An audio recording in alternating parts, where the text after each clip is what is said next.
On va ce matin ouvrir nos Bibles. Bien sûr, je prends un truc qui est là, ça y est. Voilà, j'ai tout. Bon. On va bien sûr ouvrir nos Bibles, les enfants ont rejoint leur classe. Mais tout d'abord, j'aimerais vous poser une petite question. Est-ce que vous êtes sûr d'avoir fermé votre maison ce matin en partant? Vous êtes sûr? Vous avez fermé à clé? Combien de tours?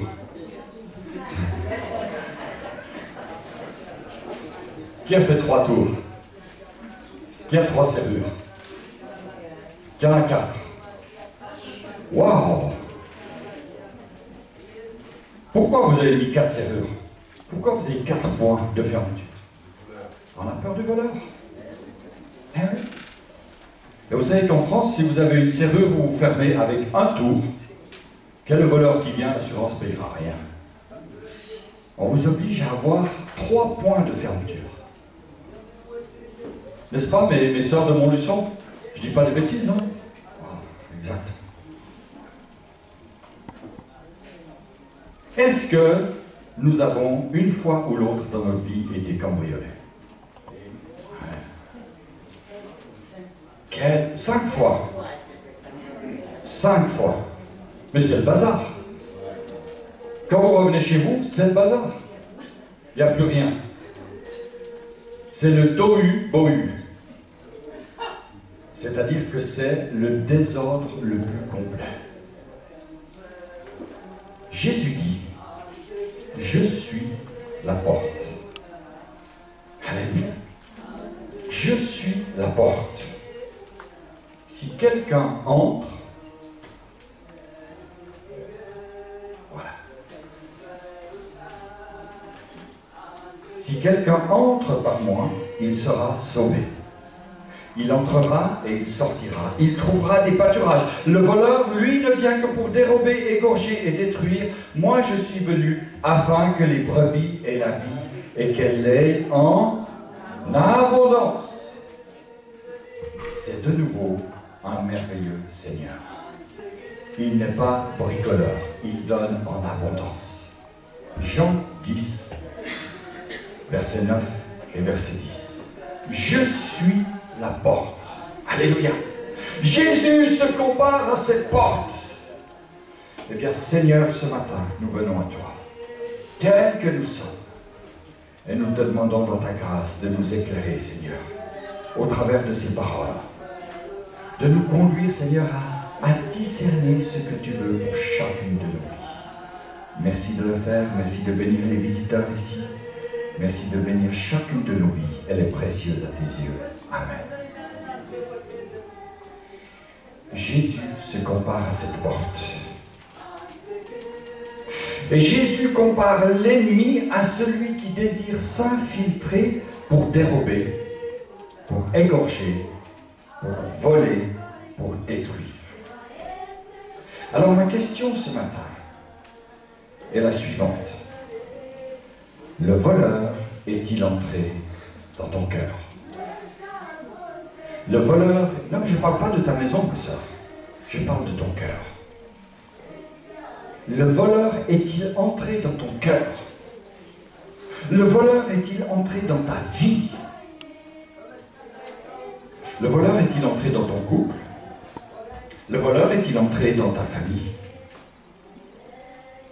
Jamais nous ne partirions sans fermer la porte de notre maison. À 3 tours, à 4 tours, les 5 points, les arts. Puis on va avertir le voleur, on va mettre un panneau. Maison dynamitée, piégée. Celui qui rentre sera pulvérisé. Mais est-ce qu'on fait la même chose avec notre cœur?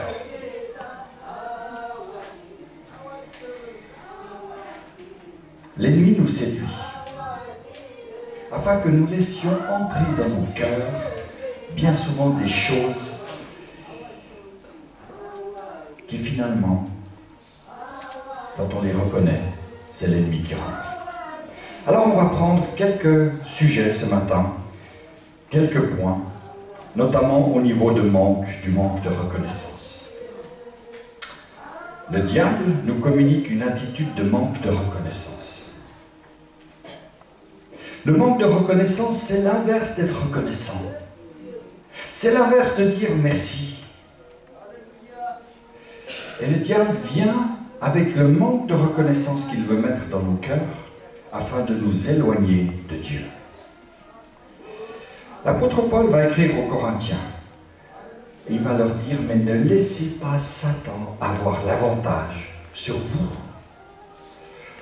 Jésus veut nous donner une vie en abondance, mais l'ennemi veut nous ravir. Et le manque de reconnaissance donne accès aux voleurs. La reconnaissance est un accès à Dieu, mais le manque de reconnaissance nous empêche de posséder ce que Dieu aimerait nous donner. Et réalisons, mes frères, mes sœurs, combien Dieu veut nous bénir. Combien Dieu veut nous enrichir, non pas de grâce matérielle, mais de bénédiction spirituelle. Et la reconnaissance, c'est le premier palier de la louange, de l'adoration. Elle commence à se faire rare de nos jours.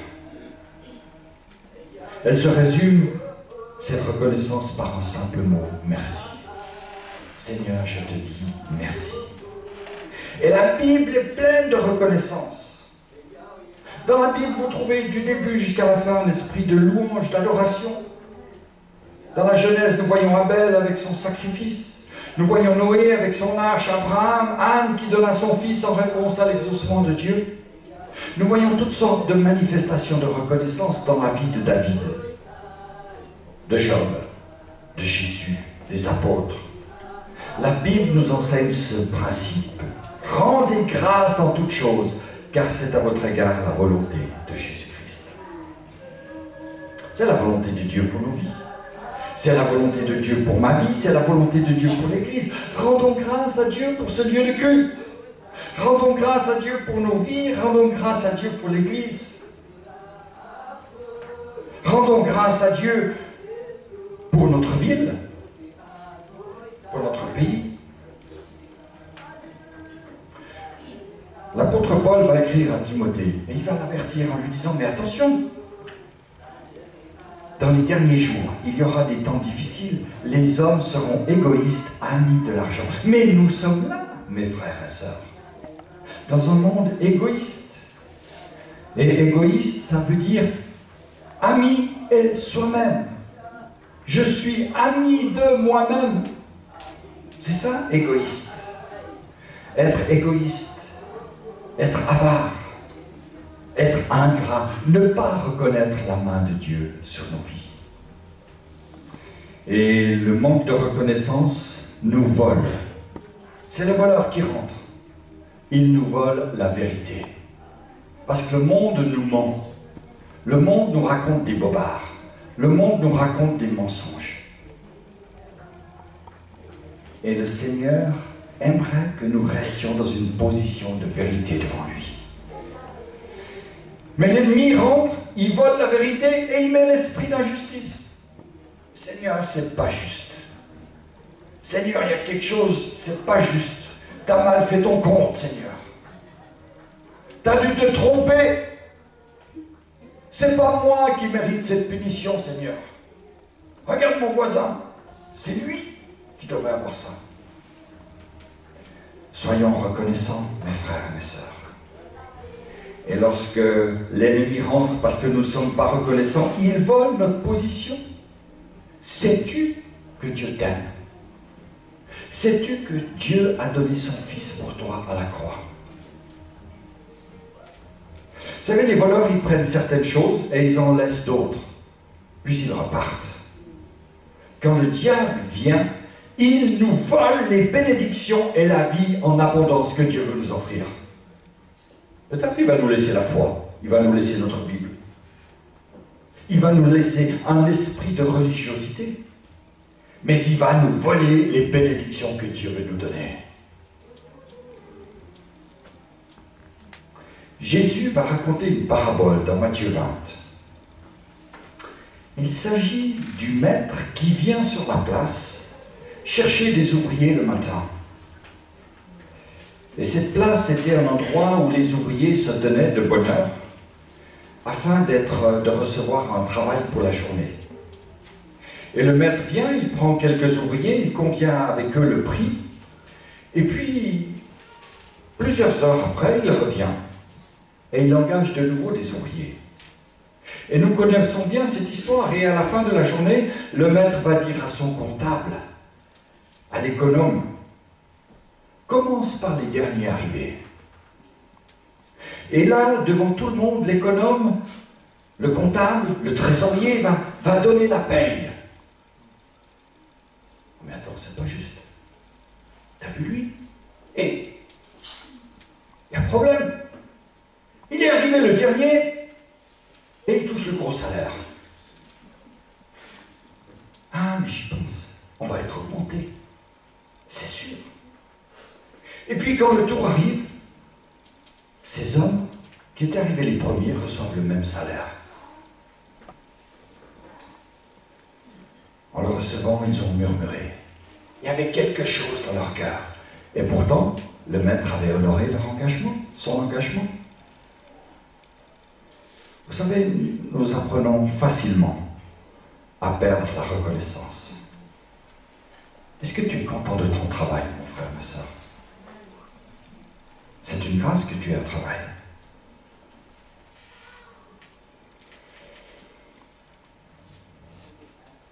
Bien sûr, il y a des hommes et des femmes qui, aujourd'hui, sont dans une situation de chômage. Mais mon frère, ma soeur, apprends à être reconnaissant de ton travail et à ne pas envier ceux qui ont beaucoup plus que toi. On a supporté le soleil toute la journée et ils ont le même salaire que nous. Ne compare pas, mon frère, ma soeur. Apprends à être reconnaissant. Vous savez, quand on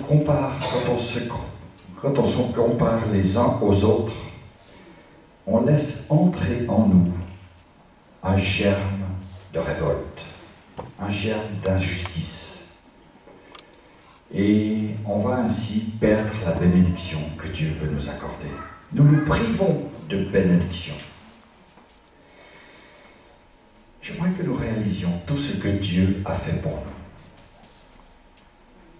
Depuis que nous étions dans le ventre de notre mère jusqu'à aujourd'hui. Combien Dieu a travaillé. Paul dit aux Colossiens, rendez grâce au Père qui vous a rendu capable d'avoir part à l'héritage des saints dans la lumière. Mais Dieu nous donne un héritage extraordinaire dans le royaume de Dieu. Bien sûr, il y a une terre sur laquelle on transpire, on lutte, on travaille. C'est pas évident, mais soyons reconnaissants. Lorsque je commence à me comparer, tout raisonnement humain va me toucher. Je vais comparer avec des notions humaines, avec un regard envieux. L'ennemi veut me voler ce privilège qui est cette position en Jésus-Christ. Je suis, tu es fils et fille du roi des rois. Alléluia.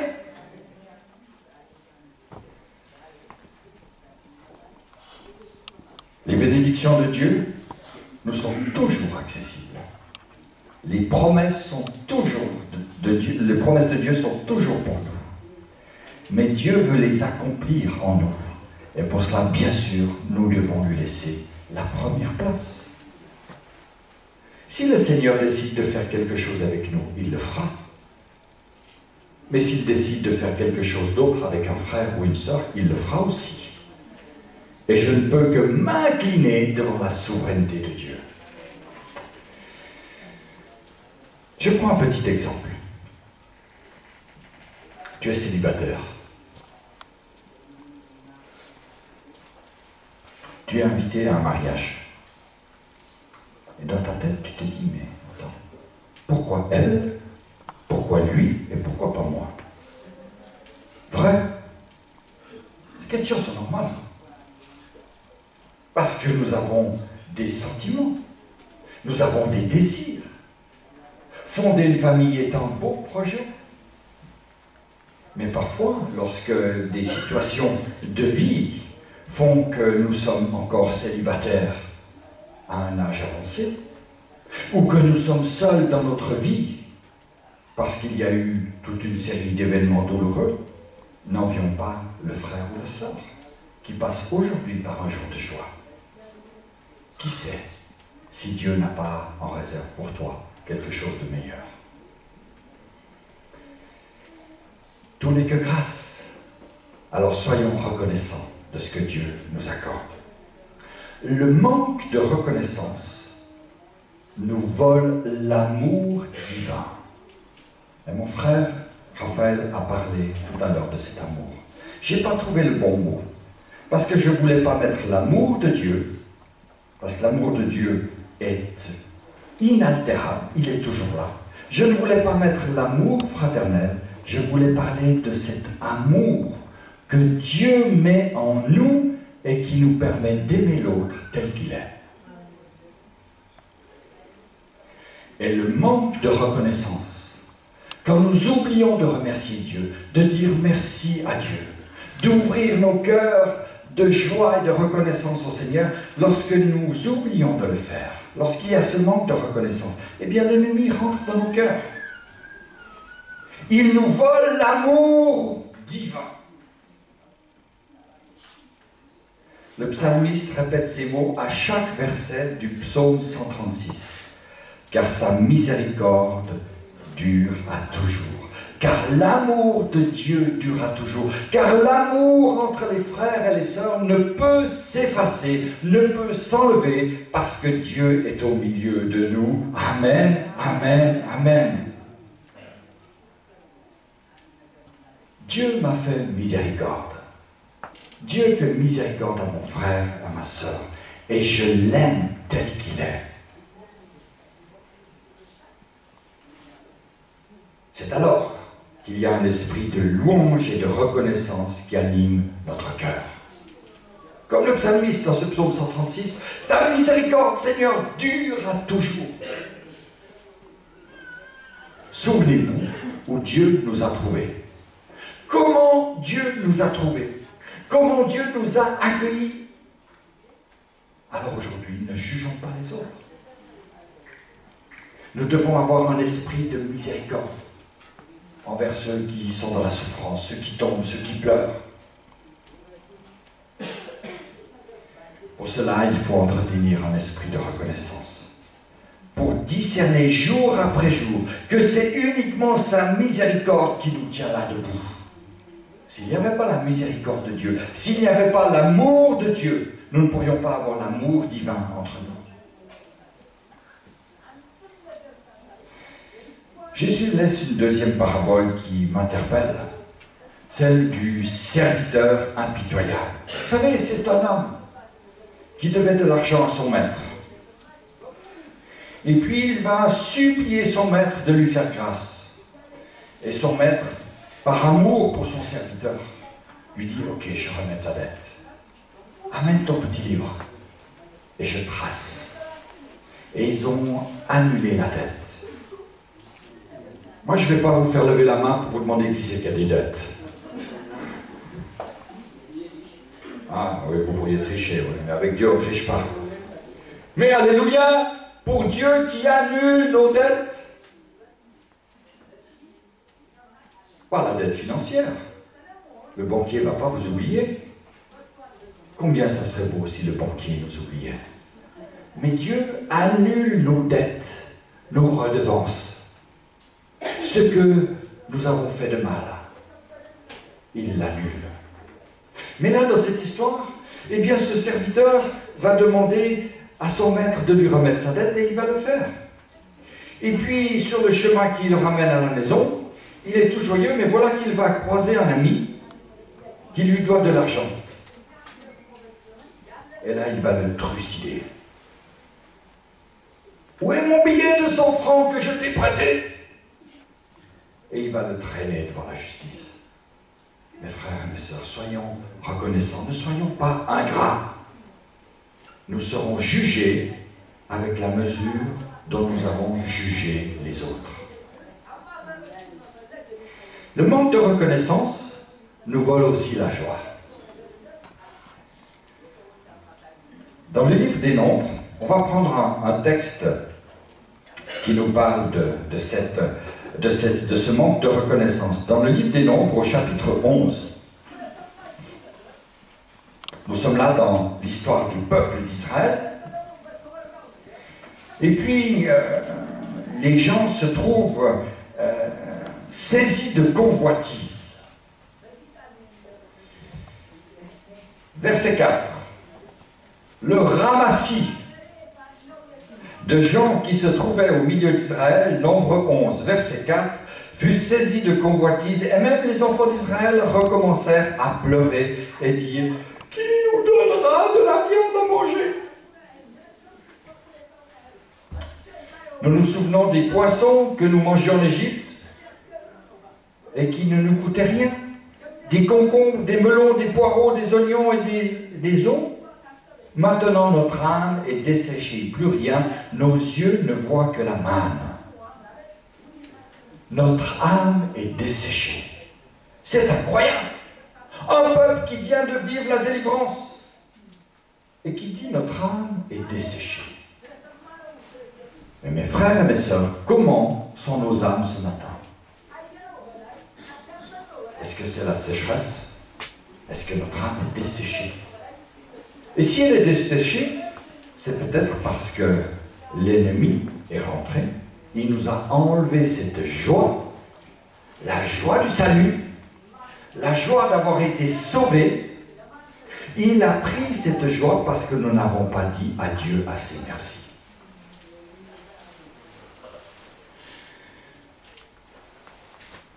Mon âme bénit l'Éternel, elle n'oublie aucun de ses bienfaits. On chantera tout à l'heure ce chant qui dit « Compte les bienfaits de Dieu, mets-les tous devant des yeux, et tu verras combien le nombre en est grand. » Lorsque j'attache de l'importance à louer, à bénir, à remercier, toutes les bontés de l'Éternel se manifestent devant moi, et je ne peux que le louer et l'adorer. Et le voleur qui aimerait venir prendre ma joie, le diable qui aimerait venir prendre ma joie, ne peut pas rentrer. La porte est fermée. Je suis dans la louange. Je suis dans la reconnaissance. Le manque de reconnaissance donne accès au voleur. Et quand je loue l'Éternel, quand je le remercie, c'est comme si je ferme ma porte à double, à triple, à quadruple tour. C'est fermé. Quelques mots sur la reconnaissance. La reconnaissance, c'est un accès qui nous permet de posséder ce que Dieu a pour nous. Mais vous me direz, mais moi je ne sais pas ce que Dieu a pour moi.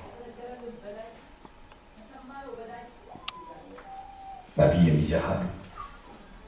Je n'ai pas réussi mes études. Mon foyer est en pétard. Mes enfants sont... Je suis malade. Mais mon frère, sois reconnaissant, ma soeur, sois reconnaissant d'être là, d'avoir ton nom inscrit dans le livre de vie. La parole de Dieu est tellement riche de gens qui ont compris ce chemin et qui ont possédé ce que Dieu avait pour eux. Non pas avec les regards du monde, mais avec les regards imprégnés du Saint-Esprit, les regards spirituels. Soyez reconnaissants afin de vivre pleinement satisfaits. Lorsque nous sommes reconnaissants, nous apprécions ce que nous recevons et nous pouvons vivre pleinement ce que nous avons, même si cela est peu. Être reconnaissant, c'est se préserver de l'insatisfaction. Je peux vous dire que notre ville de Genève est remplie de gens insatisfaits. Et j'ose espérer que vous n'en faites pas partie. Si vous me dites ce matin, je ne suis pas satisfait, je suis fâché avec Dieu, je crois que Dieu m'a oublié, eh bien vous vous trompez. Dieu ne vous a pas oublié. Il y a de quoi être satisfait de ce que Dieu a fait de ta vie, ou de ma vie. Vous savez, j'aimerais que nous puissions ouvrir nos Bibles dans un texte qui, vous me direz, n'a pas de rapport. Néanmoins, il est très important pour moi. Et là, je parle ce matin à tous les hommes mariés depuis plus d'un mois. Tous les hommes mariés depuis plus d'un mois. Israël compris. Ça fait combien de mois que tu es marié, Israël? 4 mois. Alors ça te concerne aussi. Et le Proverbe 5, verset 18 nous dit: rempli de bonheur, trouve ta joie dans la compagne de ta jeunesse. Trouve le bonheur dans la femme de ta jeunesse. Ta femme est aimable, elle est gracieuse comme une gazelle. Que son corps te comble toujours de plaisir. Abandonne-toi sans cesse à son amour. Mes frères, soyons reconnaissants pour la femme que Dieu a mis à nos côtés.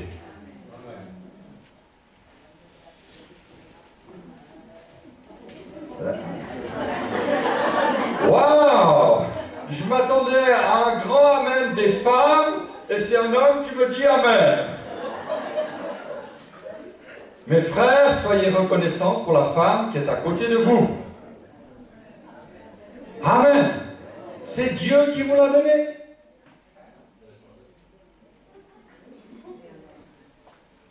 Et il nous dit, aime-la, comme elle est. Remplis de bonheur, remplis-la de bonheur. Trouve ta joie dans la femme de ta jeunesse. Et puis là, l'auteur du livre des Proverbes va faire cette merveilleuse description de sa femme. Elle est gracieuse comme une gazelle. Mes frères, vous direz ça à votre femme aujourd'hui. Promis, hein, tu es gracieuse comme une gazelle. C'est important. Être reconnaissant pour ce que Dieu nous a donné. Pour celle que Dieu a mis à nos côtés. Et lorsque je suis reconnaissant, je suis satisfait. Et un homme satisfait, c'est un homme fidèle. C'est simple. C'est logique. Combien de couples, mes frères et mes sœurs, sont brisés parce qu'il y a une insatisfaction? Et cela commence 1 mois après le mariage. Je ne suis pas content parce qu'elle n'est pas comme je voulais. Ou je ne suis pas contente parce qu'il a changé. Mon frère, ma sœur, apprends à être satisfait de la vie, de ton couple, même si elle est difficile. Apprends à bénir le Seigneur. À dire, Seigneur, merci. Je veux aimer ma femme, je veux aimer mon mari. Être reconnaissant, c'est avoir sur le cœur ce désir de se préserver de l'insatisfaction. C'est aussi avoir le désir d'être reconnaissant pour tout. Mais vous allez me poser cette question: peut-on être reconnaissant pour la maladie? Peut-on être reconnaissant pour le deuil? Peut-on être reconnaissant pour les situations difficiles?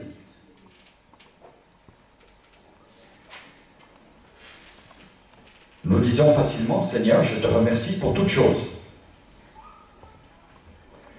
Dans ces toutes choses, est-ce qu'il y a aussi des situations difficiles? Faisons attention avec nos langages. Lorsque, par exemple, je dis,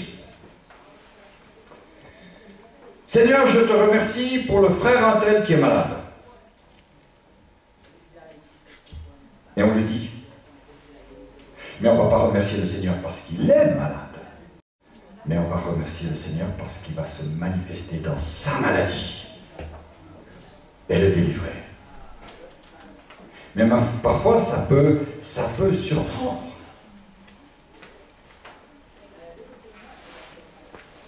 Seigneur, je te remercie en toutes choses. Et puis apprendre à compter ces toutes choses. Vous savez, quand il y a eu le miracle de la pêche miraculeuse, de cette pêche des disciples, Jésus va leur dire, attendez, attendez, les garçons, retournez vers les poissons et vous allez compter combien il y en a. Ils ont commencé à compter les poissons, il y en avait 153. Est-ce que nous apprenons à compter les grâces de Dieu? Tout ce que Dieu a fait pour nous. Sachons reconnaître chaque bienfait de Dieu, la nourriture, les privilèges que nous avons et toutes les circonstances de notre vie. Et même sa présence dans la maladie. Seigneur, merci parce que dans ma maladie, tu es présent. Je ne comprends pas, je ne sais pas, mais je sais que tu es là, Seigneur. Alléluia. Soyez un chrétien reconnaissant sans rentrer dans la comparaison. Seigneur, je te remercie que je suis dans l'église la meilleure de Genève. Que jamais cet remerciement puisse sortir de notre bouche. Ne comparons jamais. Pas de comparaison. Seigneur, je te remercie de ce que je suis ici, de ce que je suis en vie, de ce que j'ai pu me lever ce matin, de ce que j'ai pu venir dans ce lieu. Et je bénis, Seigneur, tous les autres lieux à Genève où ton nom est invoqué. Alléluia.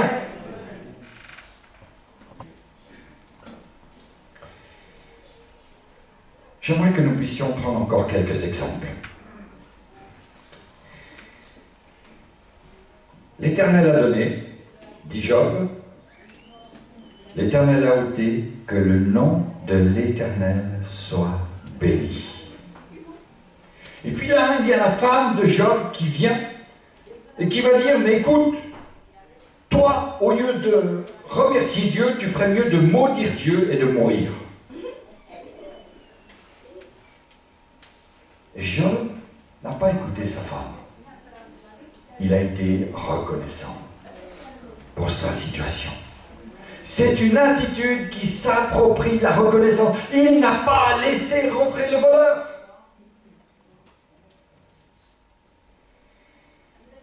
Et puis, soyons reconnaissants pour ce qui est bon et non pas pour ce qui aurait pu être ou ne pas être. Je m'explique. Je pars en voyage. Je prie pour le voyage. Le voyage se passe bien, le Seigneur me garde. Et quand je rentre à la maison, je suis plein de reconnaissance. Merci Seigneur parce que ma belle-mère ne m'a pas agressé. Merci Seigneur parce que tu m'as gardé sur la route. Merci Seigneur parce que mon mari n'a pas été malade. Merci Seigneur parce qu'on n'a pas eu de voleur. On met tous nos remerciements avec la négation. Oui, merci Seigneur, parce que j'étais en paix avec ma belle-mère. Pas eu de problème. Mais surtout, merci Seigneur, parce que ta bonne main a été sur moi. Nous avons eu une bonne route. Nous avons passé de bonnes vacances. Les enfants se sont réjouis. Souvent, nous calquons notre vie avec Dieu sur la dimension négative. Merci Seigneur, car je ne suis pas malade. Oui, gloire à Dieu. Mais merci Seigneur, parce que ça aurait pu être pire. Cette prière, on n'entend pas beaucoup. Louons Dieu car il est bon. Louons Dieu pour ce qu'il nous donne. Louons Dieu parce que dans la maladie, dans la souffrance, il se manifeste. Vous savez, quelqu'un a dit, la reconnaissance silencieuse ne sert à personne. Si je vous disais ce matin ma prière de reconnaissance, parce que j'ai passé avec ma femme hier soir une soirée extraordinaire, avec une fille que vous ne connaissez pas, et qui est venue nous demander comment écouter la voix de Dieu. Et on était autour de la table jusqu'à minuit. Alors si je vous disais ma reconnaissance ce matin, pour ce temps que nous avons passé avec cette jeune fille, avec un silence.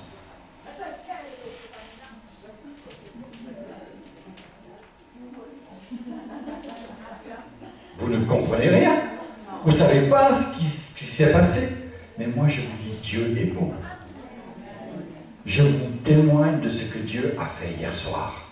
Et vous pouvez aussi témoigner avec votre bouche de ce que Dieu a fait. La reconnaissance silencieuse ne sert à personne. Et nous voulons dire au travers de notre reconnaissance tout ce que Dieu a fait pour nous. Je termine avec ce petit témoignage que je trouve dans la parole de Dieu. Un jour, dans Luc chapitre 11, Jésus va rencontrer 10 lépreux, dont un qui était samaritain. Et ces 10 lépreux vont supplier Jésus de les guérir. Jésus va avoir compassion de tous. Et il va leur dire, mais allez voir le sacrificateur et dites-leur que vous êtes guéris, afin qu'il vous réintègre dans la société. Sur le chemin, la guérison s'accomplit. Le miracle s'accomplit parce qu'ils ont obéi à Jésus. Imaginez ces 10 hommes qui partent. Et petit à petit, la lèpre qui est dessus eux disparaît. Leur peau devient lisse comme celle d'un bébé. Et ils courent. Et tout d'un coup, un seul s'arrête.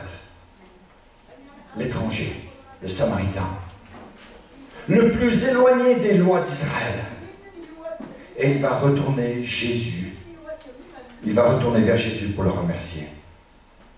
Et il va rendre gloire à Dieu. Et là, Jésus va lui dire, mais attends, les 10 autres, les 9 autres, ne sont-ils pas guéris? Où sont-ils? Et Jésus va dire à cet homme qui était revenu pour remercier Dieu, il va lui dire, lève-toi, ta foi t'a sauvé. Alléluia! La foi de cet homme l'a sauvé. Non seulement il est guéri, mais parce qu'il est reconnaissant, parce qu'il revient à Jésus, parce qu'il retourne vers Jésus, parce qu'il fait une marche arrière, parce qu'il prend du temps pour retourner vers celui qui l'a délivré, il va recevoir une immense bénédiction. Mes frères, arrêtons-nous dans notre marche. Peut-être faut-il retourner un peu en arrière, vers notre Seigneur, et dire, Seigneur, c'est vrai, tu m'as gardé. Tu m'as donné tellement, Seigneur. Je veux te dire merci. Merci pour ma famille. Merci pour mes enfants. Merci pour mon mari. Merci pour ma femme. Tu m'as tellement donné. Et là, le Seigneur ouvre une porte de bénédiction. Par cet acte de foi, eh bien, le Samaritain est sauvé. Alléluia. Je conclus avec ce petit texte. Ah là là, c'est pas suffisant. Voilà, tu vois bien, tu mets juste le petit texte. Paul dit aux Philippiens, ne vous inquiétez de rien, mais en toute chose faites connaître vos besoins à Dieu par des prières, des explications, des supplications, avec des actions de grâce. Et la paix de Dieu, qui surpasse toute intelligence, gardera vos cœurs et vos pensées en Jésus-Christ. Pas vos cours, mais vos cœurs. Alléluia. Dieu gardera nos cœurs et nos pensées en Jésus-Christ. Mes frères, levons-nous à notre place. Élevons nos mains vers le Seigneur et bénissons-le. Élevons la voix, disons-lui simplement merci. Soyons reconnaissants quelques instants